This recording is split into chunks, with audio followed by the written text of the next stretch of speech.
Oh dear, okay.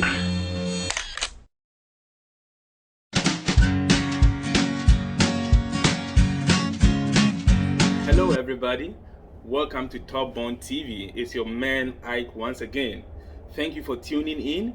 Thank you for liking, and thank you for sharing. I believe everybody is doing well in this pandemic. Um, so it's been a while since I came online, since I actually posted a video. I've been a bit, busy with personal stuff, but yes, I'm back again.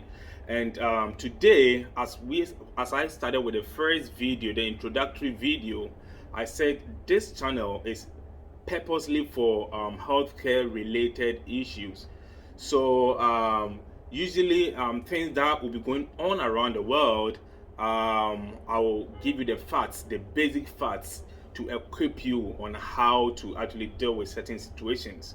So today, my main focus is on the COVID-19, aka coronavirus. Let's start. So, the coronavirus is actually called a pandemic. You know why? Because in March 2020, when everything started, WHO declared the COVID 19 a pandemic. And the reason being that it started affecting so many people nationwide and worldwide. That's why it is called pandemic. So the coronavirus, as we know, is still being there and it's still affecting people. People are dying of it. Some people don't believe coronavirus is even real, but it is real. People are dying from it. Today, I'm gonna give you basic knowledge about what to know, what to expect, and what to do. Okay. Okay. Now, when the COVID started last year, people came up with, or the CDC came up with ways to actually prevent the disease from, from getting to you. And so they proposed the use of some PPEs, that's personal protective equipment. And some of these PPEs are masks and goggles. Some people just use eyeglasses to, to replace the goggles, which works somehow the same. Yes, so what does the mask do for us? The mask basically prevents people who have the virus from spreading it to others. So now, let's say if I have the virus and I have the mask on, when I speak, saliva flies, right? So when I speak, then the mask collects the saliva, the infected saliva, from getting to you. That's why it is recommended that everybody gets the mask on, so that even if there is an escape of any of the virus, you also have a mask on, and it is hard for the virus to get to you. Okay, all right. Apart from using the mask, CDC also thinking about, they started thinking about vaccines that will help with preventing the virus. Now, before we get into that, let's look at some well-known COVID vaccines around the world. Okay, so we have some vaccines in the US and then some vaccines in the UK. Now, some of them are the Moderna, Oxford AstraZeneca. We have Johnson and Johnson, which was recently approved by the United States. That one is only one dose. I don't know about the rest, but the only one I know for sure is Johnson and Johnson, only one dose, and then it works as good as the others with two doses. We have also the Sinopharm. We have Gamaleya. So we have about six popular vaccines around the world right now. So somebody will ask, why do we even need the vaccine? The last time a friend from Ghana called me and then asked, so Ike, did you get a vaccine? And why did you get it? What happened when you took the vaccine? I felt like so many people have these basic questions and they want to know if they will take the vaccines or not. So now, let's see. Yes, I took my vaccines. I took the two doses already. Mine was Pfizer. Now, what happens? Why do we need the vaccine? We need a vaccine to protect us against the virus. We need it to protect us against the coronavirus. Some of the questions that float around is, can I still get infected when I take the vaccine? The answer is really not known. But the truth of the matter is, you can get reinfected. But the consequences of getting reinfected, how intensive that you're gonna get sick is less. The symptoms, or how hard the virus will strike you if you have the vaccines already, is lesser than somebody who has not gotten the vaccines at all. The last time I went to work, and then my patient, who was COVID positive, asked, I have a question. I'm like, okay, what is it?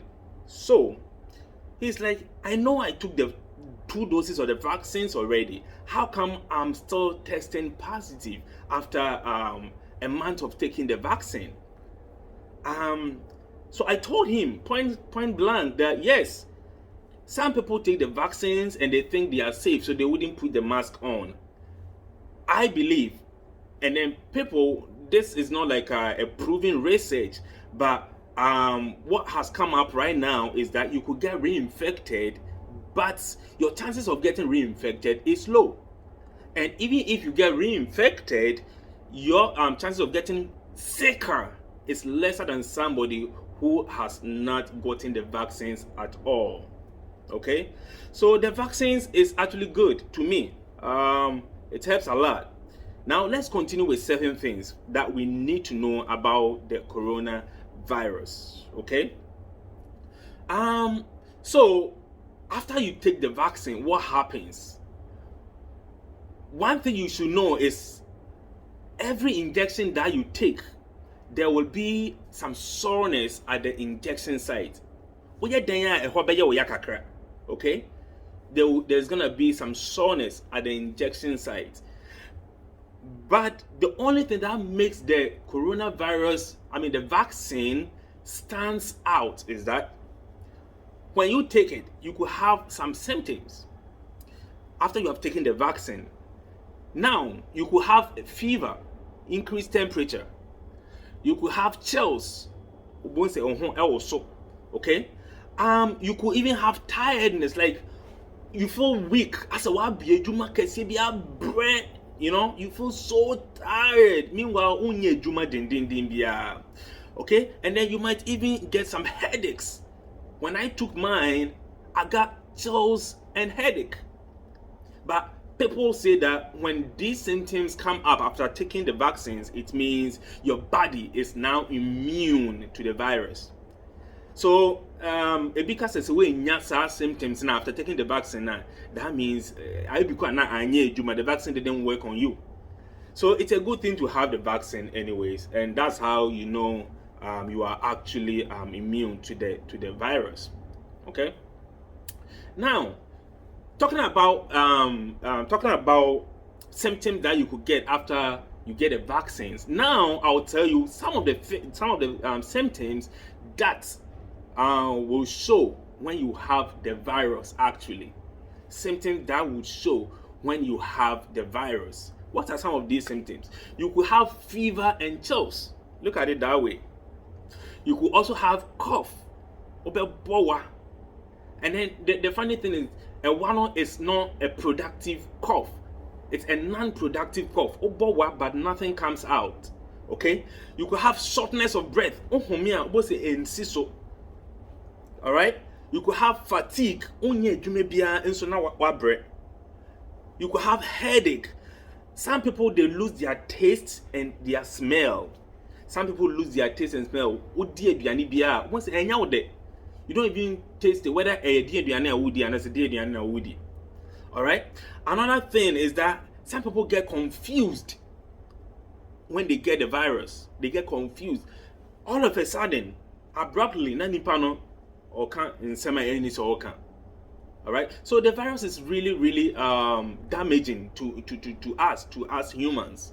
Okay? That's why we have to be careful, extremely careful, having our mask on and then having some sort of eye protective equipment like eyeglasses or goggles, okay, or goggles, whatever.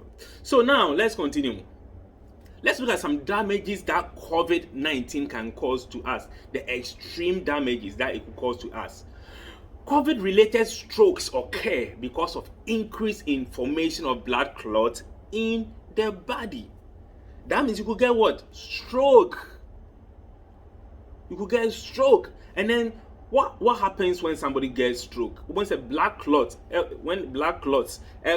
clog your veins, now there's no blood flow back and forth of side and another extremities, then you start getting stiffness in your hand, and then it start getting weak, and then you get your stroke. Now stroke could affect the brain. That's if there's not enough blood back and forth in your brain, then you get some sort of stroke in the head too. Now, one thing I want you to know is that stroke could actually affect, there could be blood clots in your lungs. Okay, when there's blood clots in your lungs, it could cause shortness of breath, it could cause chest pain, and it could even cause death. Blood clots in the lungs is what we call pulmonary embolism. Okay, so untimi home.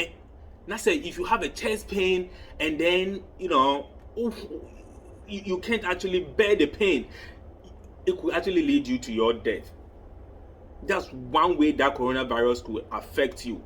So some people, when they come to the hospital, we have to intubate them, put a tube into their lungs, and then connect it to a vent, so that the vent machine will actually pump air into their lungs. And yes, and if you can't breathe, that's how you do what? You lose your life. Another thing that you should also know is blood clots could actually be in your heart. There could be blood clots in the heart, and that could cause a heart attack. You say on all of a sudden what happened? There was a blood clot blocking the back and forth of blood, the blood flow in and out of your heart. So you have a heart attack. This is what COVID-19, coronavirus, could do to the body. One last thing that I just want to point out is there could be also blood clots in your kidneys. We all know the functions of the kidney. What does it do? It filters blood. So what happens is when it filters the blood, it takes out the waste products from the blood, like urea and then the ammonia and stuff like that. It takes it from the blood before it goes back to the heart, and then the heart pumps it throughout the body. Okay, so now here is the case. If there is a blood clot blocking the way, then your kidneys cannot even function. If your kidneys cannot function, that means your blood will be filthy. If your blood is dirty, then you might need dialysis. To those of you who do not know what dialysis is simply, it's an artificial kidney for humans.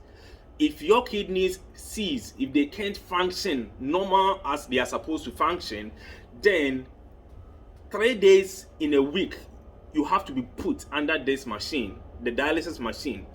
It takes about 2 to 4 hours for the cycle to end. Okay. Now, what the machine does is it serves as your artificial kidney. It filters your blood, takes out the waste products, so that your blood will be clean. And that's how you don't even have problems with breathing and all of that. One thing is, it's very expensive. So my friends, in Africa, and around the world, you don't want to get into this. 3 times in a week for one cycle is very expensive. So to me, I would recommend that everybody takes the vaccine for your own good. All right? Somebody asked me the last time, so if people come to the hospital, people who have COVID-19 come to the hospital, how long does it take for them to actually get out of it? Like, how long they taking